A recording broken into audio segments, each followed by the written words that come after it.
Como comentaba, eh, hasta la fecha hemos realizado el diseño, eh, digamos, considerando el estado límite de resistencia. En ese estado límite de resistencia hemos calculado el refuerzo longitudinal, tanto en las franjas interiores como las franjas de borde. Luego hemos hecho el diseño con el estado límite de servicio, y en este estado límite de servicio se ha efectuado el control de la fisuración mediante la distribución del acero, y también hemos calculado la contraflecha. Lo que faltaría ahí es calcular las deformaciones producidas por la sobrecarga vehicular. Bien. Ahora vamos a revisar la aplicación en el diseño, el estado límite de fatiga. Entonces vamos a hacer el diseño por el estado límite de fatiga. Recuerden que aquí lo que tratamos de hacer es, en el concreto sobre todo, controlar el ancho de las fisuras debido a la acción de la carga que se va a ir repitiendo un montón de veces, ¿no? Y como verán, lo que nos interesa en este caso, si es controlar el ancho de las fisuras, es el esfuerzo en el acero traccionado, ¿sí? No nos interesa el esfuerzo en la fibra extrema comprimida, nos interesa el esfuerzo en la fibra extrema traccionada. Ahí es donde nos interesa. ¿Por qué? Porque es ahí donde se van a iniciar las fisuras, y luego estas se van a ir transformando en grietas, ¿no? Entonces, se va a hacer el control digamos, en cuanto al crecimiento del ancho y la longitud de las grietas o fisuras, que se pueden dar bajo, digamos, la acción de una serie de cargas que se van a ir repitiendo durante la vida de servicio de la estructura, ¿no? Y insisto, o sea, nos interesan los esfuerzos en la zona traccionada o en la fibra extrema traccionada, porque el concreto se va a fisurar o se va a agrietar siempre a partir de la cara traccionada hacia la cara comprimida, ¿no? Bien, vamos a tener aquí la carga de fatiga. Miren, la carga de fatiga está conformada solo por el camión de diseño. Entonces será un camión de diseño, y en el que la separación de los ejes de 1452 es de 9 metros. Y luego hay que considerar que a la carga de fatiga se le debe incrementar la carga dinámica, ¿no? Es decir, el IM que nosotros le llamamos, ¿no? En este estado límite de fatiga hay que considerar un solo carril cargado, independientemente del número de carriles, es decir, solo un carril cargado, nada más, ¿no? Aquí no hay necesidad de analizar la probabilidad o la posibilidad de que existan varios carriles cargados de manera simultánea.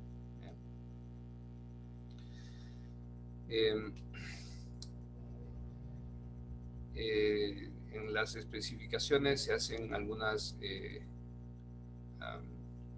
aclaraciones con respecto a lo siguiente. Miren, no es necesario investigar la fatiga para losas de tablero de concreto en aplicaciones multi-viga. Aquí se refiere al caso de las losas que se apoyan sobre vigas, ¿no? Los puentes de losa y viga, ¿sí? Por acá la losita, y debajo de la losita o de la losa las vigas. Entonces, en el diseño de esta losa, bien, entonces no hay necesidad de considerar la fatiga, ¿no? Luego, las propiedades seccionales, las propiedades geométricas de la sección transversal se deberán basar en las secciones fisuradas, si la sumatoria de los esfuerzos debidos a las cargas permanentes no mayoradas, más 1.75 veces la carga de fatiga da como resultado un esfuerzo de tracción mayor que el 80% de la raíz del F'. Bien, y este esfuerzo calculado en el estado límite de fatiga. Bien, aquí se ha subrayado la carga de fatiga. La carga de fatiga es acá, ¿no? De la carga de fatiga. Y bueno, dice que si la acción conjunta de las cargas permanentes más 1.75 veces lo que genera la carga viva, ese esfuerzo supera el 80% de la raíz del F', entonces en el cálculo de las propiedades geométricas de la sección transversal hay que considerar que la sección está fisurada, ¿no? Bien, miren, aquí tienen a la derecha las combinaciones de carga. Vamos a considerar el estado límite de fatiga 1 y el factor de carga para la sobrecarga vehicular es de 1.75. Deben recordar que digamos, cuando se hace el análisis, siempre vamos a tener la acción de la carga permanente. O sea, la carga permanente ahí va a estar generando tanto esfuerzo de tracción como de compresión, ¿sí? Y a eso adicionalmente habría que agregarle la carga de fatiga, ¿bien? Entonces, no es que actúe solita solo la carga de fatiga, sino que actúa digamos, en simultáneo con la carga permanente, ¿no? Bien, entonces, esto hay que tener pendiente, ¿ya? Esta va a ser la condición de carga que vamos a considerar probablemente. Bien, y la exigencia es la siguiente, ¿no? Miren, para consideraciones de fatiga, los miembros de concreto reforzado deben satisfacer que el rango de esfuerzos aplicados tiene que ser menor o igual al rango de esfuerzos resistentes. El rango de esfuerzos resistentes se puede estimar con esta expresión, que es, como ven, el menor o igual a 1687 menos 0.33 veces el F', que es F', me dije, no, que es el F mínimo, ¿no? Este F mínimo representa el mínimo esfuerzo de tracción en el acero correspondiente, dice, a la carga de fatiga. Bien. Entonces, esto sería F mínimo, ese es el esfuerzo mínimo en el acero traccionado. Resultante, dice, la combinación de cargas correspondientes a la fatiga, combinada con la tensión más severa, ya sea debido a las cargas permanentes o a las cargas permanentes más las cargas inducidas por contracción y fluencia lenta. Esto de acá no lo vamos a tomar en cuenta, ¿no? Y luego aquí algo que es importante, que dice que la tracción se considera positiva y la compresión se considera negativa. Miren, el rango de esfuerzos que se habla acá significa que nosotros debemos determinar el esfuerzo máximo de tracción en el acero traccionado, ¿bien?, y el esfuerzo mínimo de tracción en el acero, ¿bien? Estos dos esfuerzos hay que calcular, el esfuerzo máximo y el esfuerzo mínimo. Bien, entonces lo que debemos hacer es ubicar la carga de fatiga, esta carga que ya les he mostrado por acá, de manera tal de generar primero el máximo esfuerzo de tracción en el acero, y luego habrá que ubicar esta carga de fatiga de modo tal de lograr el mínimo esfuerzo en el acero traccionado. Una vez que tenemos eso, ya tenemos el rango de esfuerzos. y ese rango de esfuerzos, como ven, se tiene que comparar con el rango de esfuerzos resistentes, ¿no? El rango de esfuerzos resistentes queda en función del esfuerzo mínimo del acero traccionado, ¿ya? Y eso creo que es lo que debemos conocer con respecto a las generalidades con respecto al diseño por fatiga, ¿no? Bien, aquí hay que revisar todas las secciones. Bien, en el desarrollo de este ejemplo solo estamos centrando nuestra atención en el sexto décimo del tramo BC, ¿no? Bien, pero hay que hacer esta revisión para todas las secciones, ¿no? Entonces, en este sexto décimo del tramo BC, el MDC es de 22.75 toneladas al metro lineal y el MDW de 3.63 toneladas al metro lineal. Hay algo que me estoy olvidando también de indicar aquí, que estos resultados corresponden a la franja interior. Y solo hay necesidad de verificar la franja interior porque hay que considerar un carril cargado. Bien, en la franja de borde no entra un carril cargado, entra la mitad de un carril, ¿no? Bien, y la combinación de carga, las solicitaciones de diseño para ese estado límite sería 1.75 de LL más el incremento por carga en aire. Recuerden que no es que solo esté actuando la carga de fatiga, sino que ahí tiene también la acción de la carga permanente, ¿no? Sí, van a actuar de manera simultánea.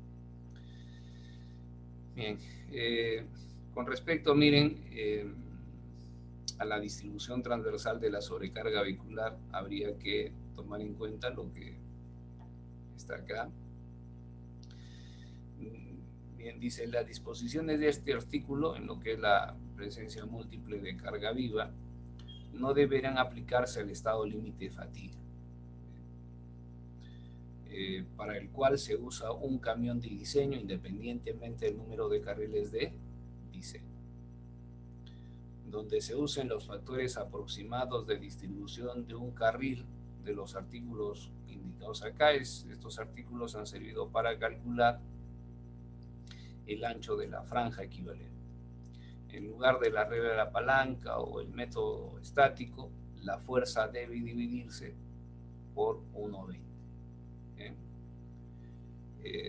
Bueno, entonces recuerden que si ustedes revisan sus apuntes van a notar que el factor de presencia múltiple depende del número de carriles de diseño, ¿no? Que para un carril de diseño el factor de presencia múltiple es de 1.20.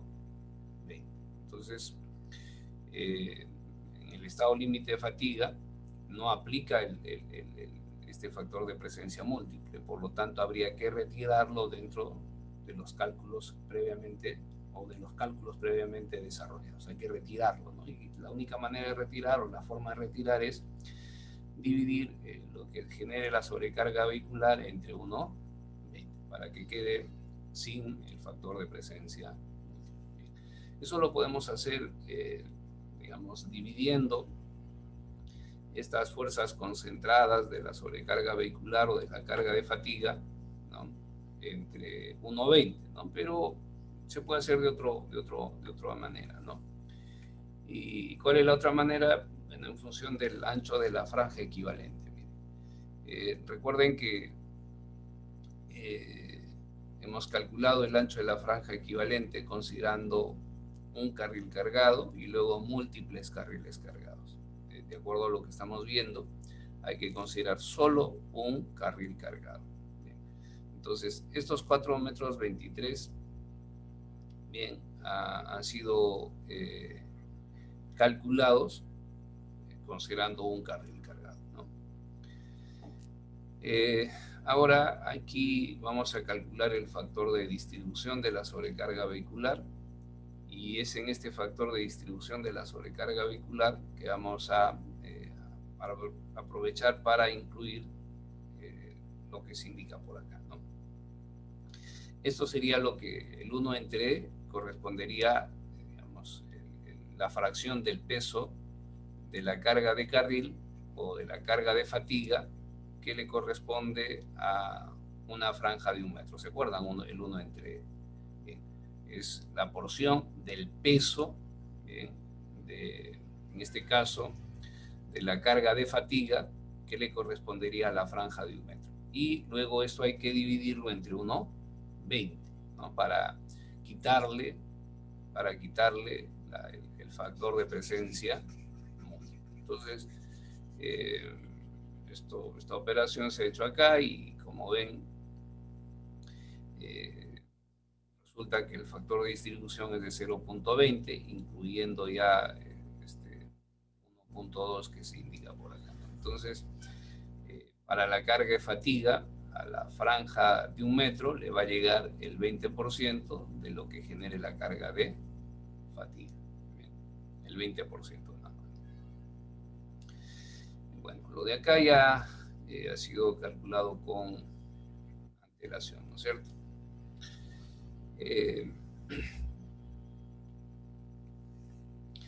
Les mencionaba que hay que ubicar la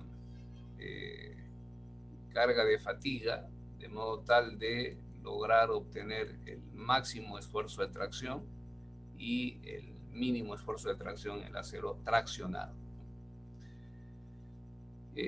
Aquí, con el apoyo de las líneas de influencia, esta es la línea de influencia del momento en el sexto décimo del tramo BC, se ha ubicado la carga de fatiga de modo tal de generar el máximo momento positivo. Bien, ahora, recuerden que aquí hay que verificar cada uno de los décimos, ¿no? Y solamente estoy tratando de verificar aquí el sexto décimo del tramo BC.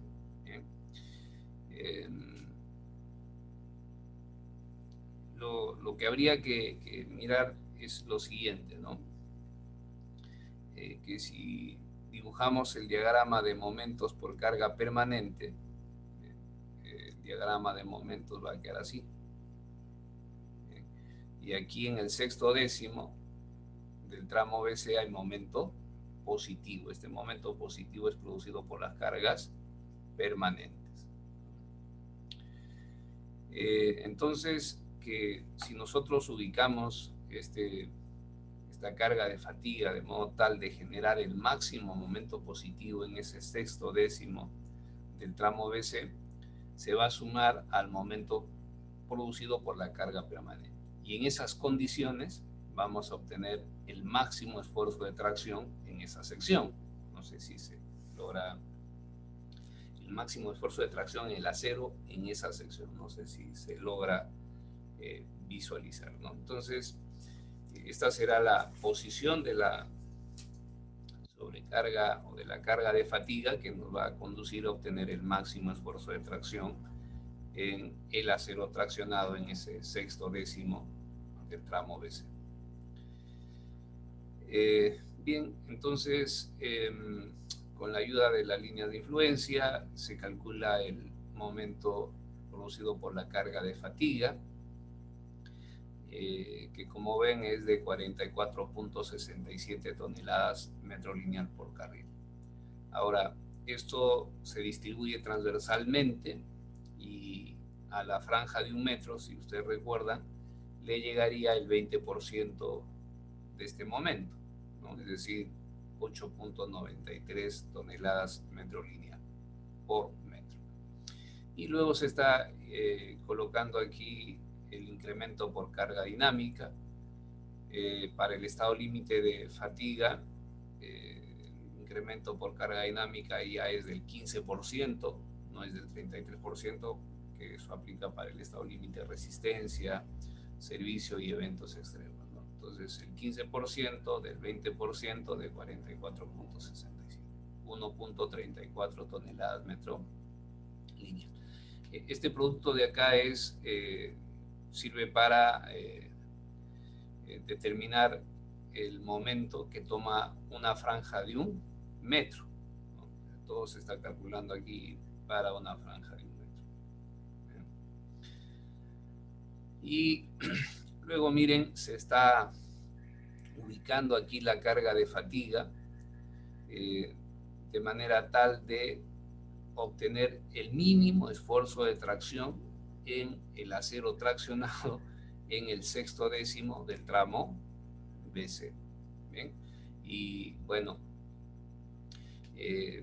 aquí miren lo que tenemos es lo siguiente, ¿no? Recuerden que por carga permanente el acero, digamos, el acero de la cara inferior va a estar en tracción, va a estar en tracción, en tracción. Ahora, esto es por carga permanente, ¿no? Bien. Con esta carga de fatiga, lo que estamos haciendo con la de acá, con la ubicación de esta carga de fatiga, lo que estamos obteniendo es el máximo momento positivo que genera la carga de fatiga en el sexto décimo del tramo BC. Es decir, aquí en el acero, el acero de la cara inferior también hay tracción. Entonces, sumamos estos dos y obviamente obtenemos el máximo esfuerzo de tracción producido por o en esa sección en cuestión, ¿no? Ahora, miren, queremos obtener el mínimo esfuerzo de tracción, ¿no? Y para eso colocamos la carga de fatiga de modo tal de maximizar el momento negativo en esa sección. Recuerden que esta es la línea de influencia del sexto décimo del tramo BC. Entonces, hay que ubicar la carga de fatiga de modo tal de generar el máximo momento negativo. Entonces, y este momento, miren, todo sale negativo, negativo, negativo. Este momento es se está calculando aquí en el sexto décimo del tramo BC, ¿no? Corresponde al sexto décimo del tramo BC. Entonces, estos momentos son calculados en el sexto décimo del tramo BC. Y bueno, ya distribuido los momentos, se calcula el momento de fatiga y su incremento dinámico y miren, resultan siendo negativos. Bien. Los momentos producidos por la carga permanente son positivos y estos son negativos. Estos, en vez de incrementar el esfuerzo en el acero traccionado, incrementar el esfuerzo en el acero traccionado producido por la carga permanente, estos momentos lo que hacen es lo reducen, ¿no es cierto? Sí, porque no sé si digamos, si hago lo siguiente para que se note, porque aquí está, creo, bueno, no lo dejo ahí pendiente. Sucede esto, ¿no? Miren, por carga permanente, bien, el esfuerzo aquí en el acero va a ser siempre de tracción, ¿no? Bien, esto es por carga permanente. La variación del esfuerzo acá en el acero traccionado va a depender de la sobrecarga de fatiga. Esta se va a ir moviendo de extremo a extremo, ¿no? Se va a desplazar de izquierda a derecha a todo lo largo del puente y luego de derecha a izquierda, ¿no? Y en algún momento, en algún instante, tomará esta posición. Y en esa posición va a generar un momento también positivo. Este es el momento producido por la carga de fatiga. Entonces notarán que si sumamos estos dos momentos que tienen el mismo sentido, lo que vamos a hacer es llevar al máximo a este esfuerzo, ¿no? Y luego miren, esto es con respecto al esfuerzo máximo, ¿no? Y si queremos ver el esfuerzo mínimo, el esfuerzo producido por la carga permanente siempre va a ser de tracción en esa sección en cuestión. Y en este caso, el momento producido por la carga de fatiga ya toma sentido contrario. Bien, con esto obtenemos el esfuerzo máximo. Y notarán que este momento, en vez de incrementar el esfuerzo en el acero traccionado, lo que hace es reducirlo. Bien. Entonces, en esta condición obtendremos el esfuerzo mínimo. Entonces, hay que ubicar la sobrecarga o la carga de fatiga de modo tal de lograr obtener el mínimo esfuerzo de tracción. Recuerden que nos interesan los esfuerzos de tracción, ¿no? Porque son los que van a generar que bajo carga repetitiva las grietas se hagan más anchas y más largas, ¿no? Los esfuerzos de compresión, en vez de generar lo que acabo de escribir, ese crecimiento en el ancho de las fisuras y el largo de las fisuras, el esfuerzo de compresión lo que hacen es cerrar, ¿no?, esas grietas o esas fisuras que se puedan presentar. Entonces nos interesa siempre el esfuerzo de tracción. Les digo esto porque probablemente en algunos casos lo que va a suceder es lo siguiente, ¿no? Que este momento de fatiga supera, ¿no?, este de acá, ¿no?, supera el momento producido por la carga permanente. Entonces en ese instante esta cara va a estar comprimida.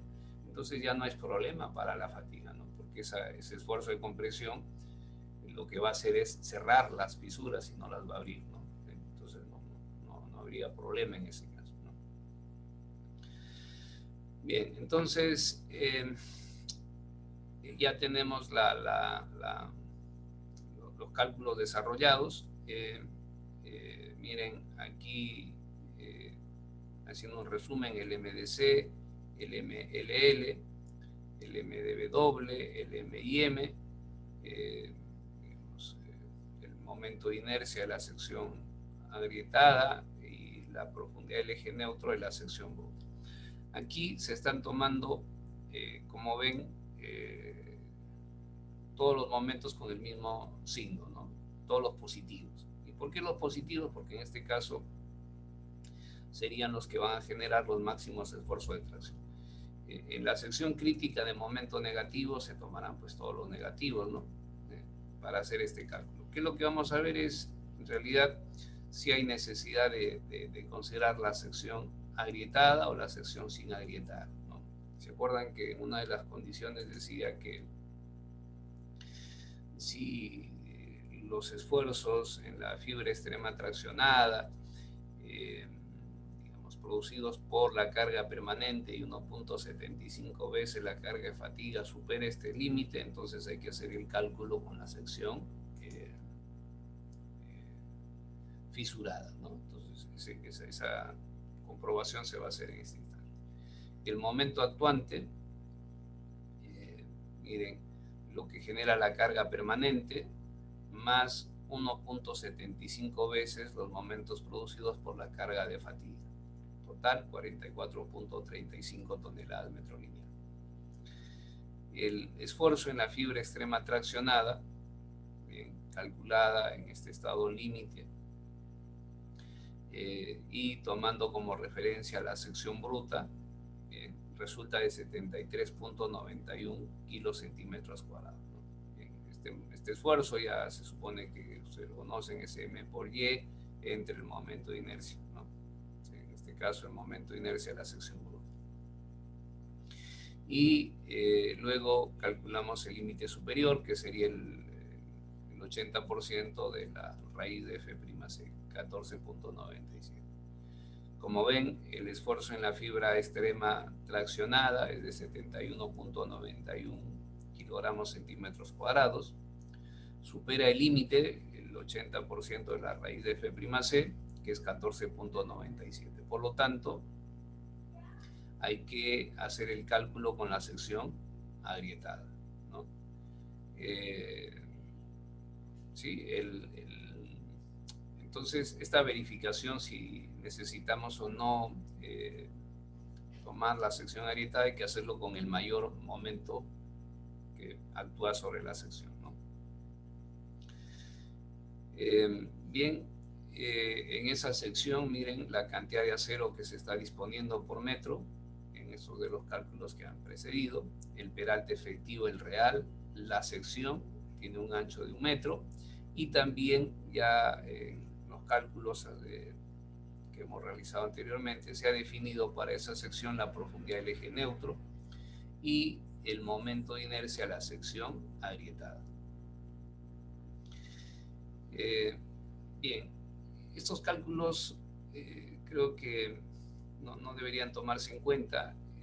los hice con una, digamos, pretensión de lograr que ustedes luego entiendan los cálculos que se van a hacer más adelante, ¿no? Recuerden que lo que queremos es calcular el esfuerzo en el acero traccionado. Bien, y insisto sobre esto, cuando estamos en una sección crítica en momento positivo, el acero traccionado está abajo, ¿no? En la cara inferior. Cuando estamos en las secciones críticas de momento negativo, bueno, el acero traccionado está en la cara superior, ¿no es cierto? Entonces, dependiendo de la ubicación del acero. Aquí estamos en las secciones críticas de momento positivo y lo que estoy haciendo aquí aplicaría, digamos, de algún modo a todos ellos, a todos los décimos en los que tenemos momentos positivos. Entonces queremos calcular el esfuerzo en el acero traccionado. Y bueno, nosotros podemos calcular el esfuerzo en el concreto, que está a la misma altura del acero. Si ustedes recuerdan esto, trabajamos con la sección homogenizada, como si todo fuese concreto. Este diagrama de esfuerzos corresponde a asumir que toda la sección transversal es de concreto, el acero se ha transformado en concreto. Y lo de acá representa el esfuerzo en el concreto, que está a la misma altura del acero, que se calcula como el momento actuante de menos KD entre el momento de inercia de la sección agrietada. Bien, entonces esto lo podemos calcular. Y luego, una vez que ya tenemos el esfuerzo en el concreto, que está a la misma altura del acero, para calcular el esfuerzo en el acero, lo único que hacemos es multiplicar por N. Y esto yo, me parece que la semana pasada traté de indicarles por qué razón. Esto sale de este concepto de la adherencia perfecta entre el concreto y el acero. ¿Bien? Entonces, miren, lo que queremos es esto, ¿no? Calcular el esfuerzo en el acero traccionado. En la parte superior, miren, aquí se está calculando el momento producido por la carga permanente, ¿no? Miren, MDC más MdV doble, la profundidad del acero traccionado, o la ubicación, disculpen, del acero traccionado con respecto a la fibra neutra, y el sigma C su S sale esta cantidad, ¿no? Que luego el esfuerzo en el acero será N veces esa cantidad. Pero este cálculo lo podemos hacer así, miren, para evitar, digamos, el cálculo de acá, ¿no? Se puede hacer así. Si queremos calcular el esfuerzo en el acero, evitando ya el cálculo de acá, evitando el de acá, lo que podemos hacer es esto, ¿no? FSS será N veces MDC más MdV doble por D menos KD entre el momento de inercia de la sección agrietada. Nos va a dar igual, ¿no? ¿Sí? ¿Sí? ¿Se entiende, no? Entonces, esta manera de hacer el cálculo es la que voy a implementar de aquí en adelante, porque lo que queremos es calcular el esfuerzo en el acero traccionado, ¿no? Bien, vamos a calcular el máximo esfuerzo de tracción y el mínimo esfuerzo de tracción. Los momentos que están involucrados, bien, están indicados aquí en la parte superior de la diapositiva. Recuerde que en este caso tenemos que los momentos producidos por la carga permanente son momentos positivos, es decir, que el acero traccionado es el que está en la cara inferior, ¿no? Y luego se ubicó la carga de fatiga de modo tal de producir el máximo positivo y luego el máximo negativo. Bien. Si sumamos estos dos, se supone que vamos a generar el máximo esfuerzo de tracción, ¿no? Y si sumamos estos dos, se supone que vamos a obtener el mínimo esfuerzo de tracción, ¿cierto? Bien.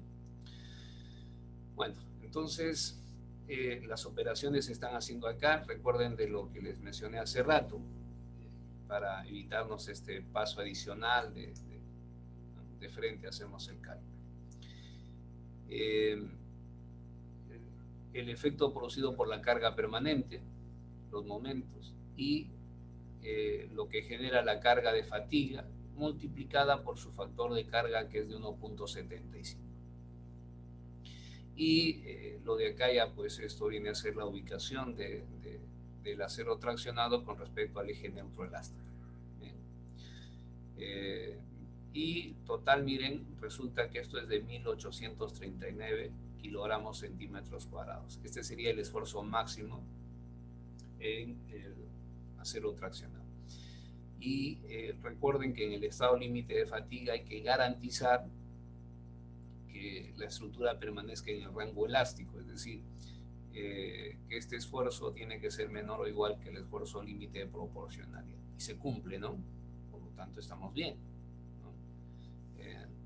Si sucede lo contrario, significa que tenemos que reajustar nuestro diseño hasta que obviamente se cumpla lo que está por acá.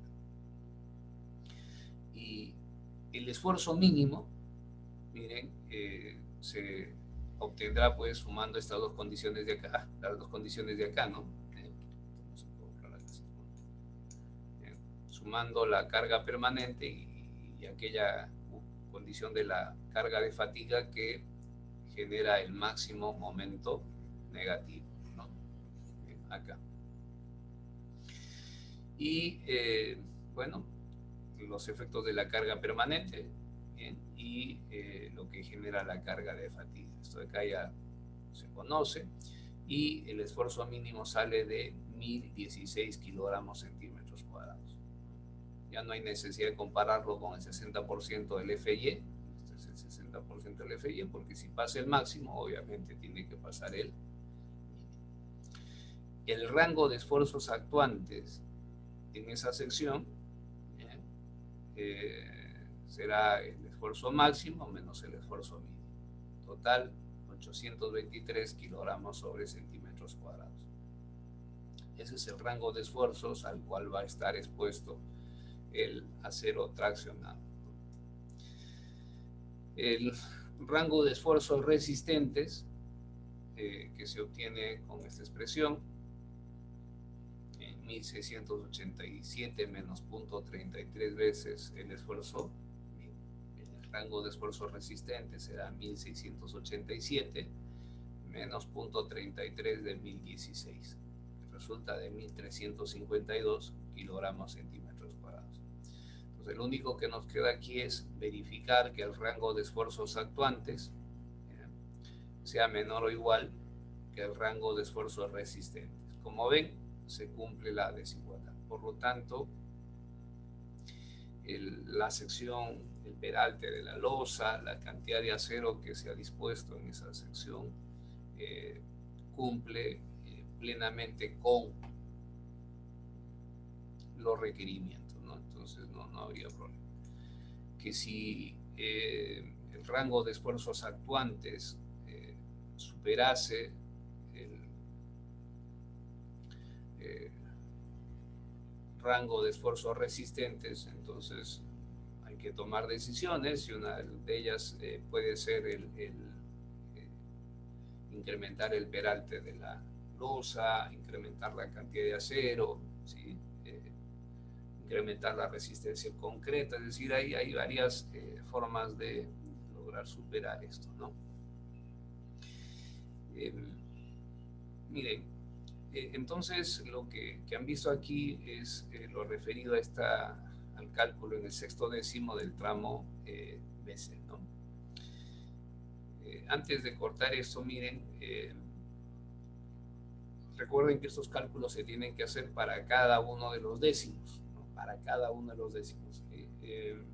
Hay que ver la manera de sistematizar este cálculo, ¿no? Es decir, como son cálculos que se van repitiendo una y otra vez, entonces hay que buscar ahí ayudas de diseño o maneras de enfocar el diseño que reduzcan la cantidad de trabajo que se necesite efectuar, ¿no? ¿Y qué pasaría si necesitamos verificar por fatiga la sección crítica de momento negativo? Acá. Entonces, hay que proceder de manera similar, ¿no? Tal vez ahí tengamos algunos inconvenientes, sobre todo porque muchos de ustedes todavía no reconocen que decir momento negativo o positivo es una situación de convención de signos, ¿no? Que el momento siempre es positivo, ¿no? Porque es el módulo del momento, de la fuerza, siempre es un escalar y positivo, ¿no? Que digamos el momento negativo es básicamente para indicar el sentido, ¿no? Por carga permanente, el diagrama de momentos queda así, ¿no? Y aquí tenemos el momento negativo.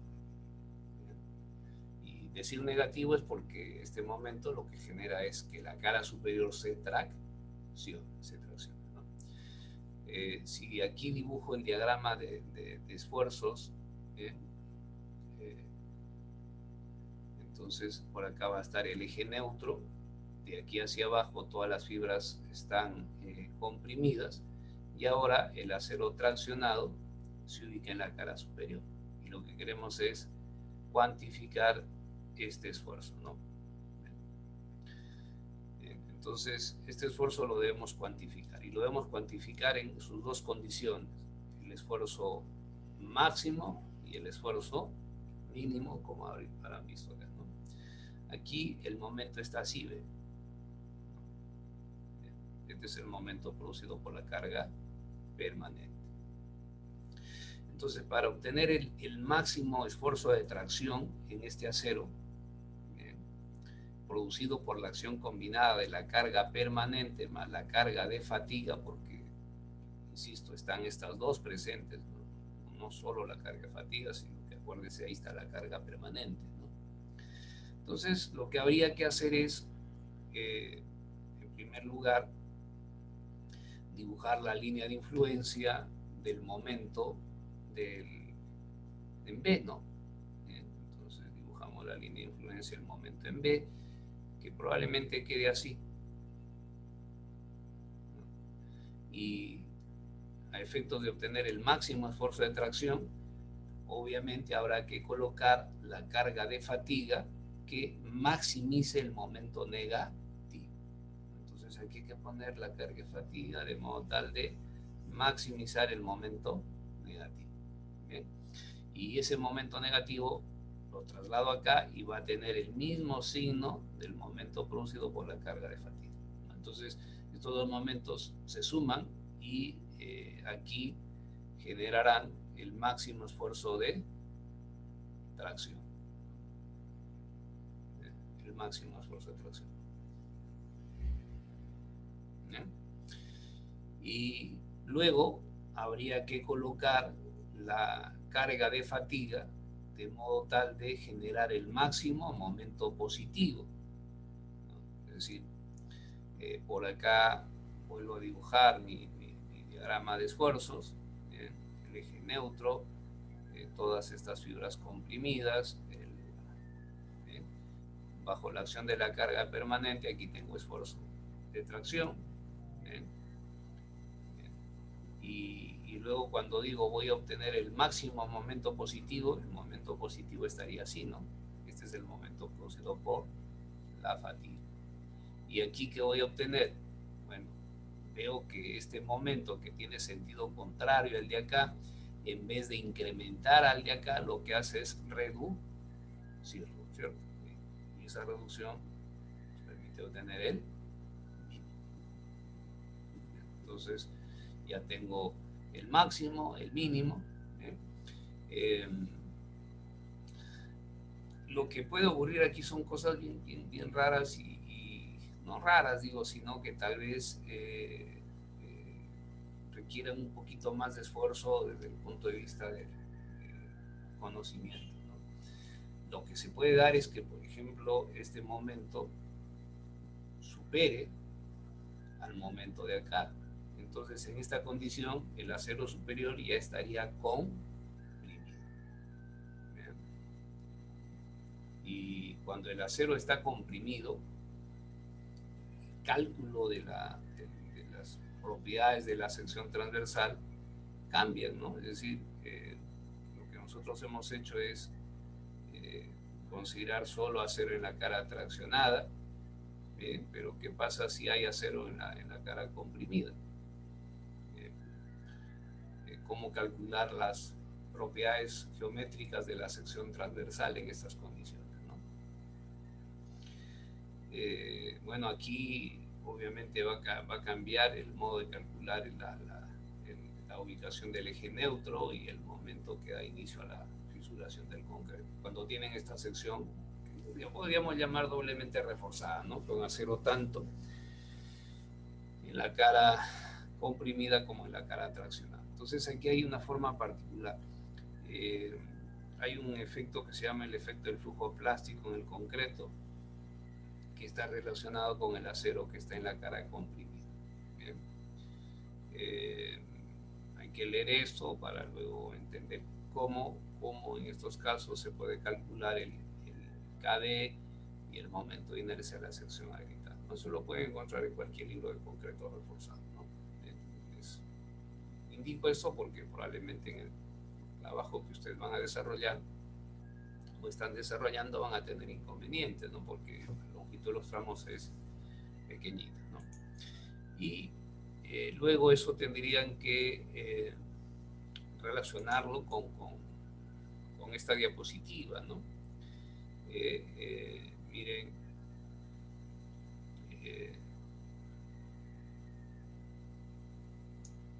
en esta parte del documento,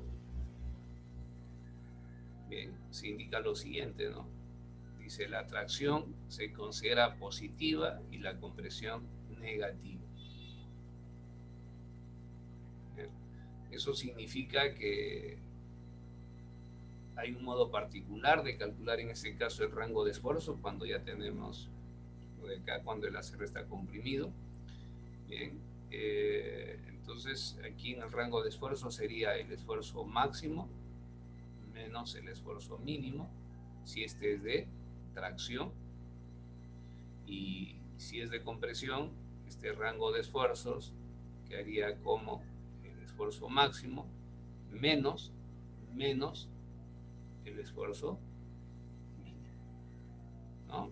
¿Por qué? Porque este ya pasó de tracción a compresión. Y como notarán, el rango de esfuerzo se incrementa. Entonces, digamos, van a tener por ahí ciertas cuestiones que espero estén en condiciones de superar, ¿no? Bueno, voy a cortar la grabación de esto.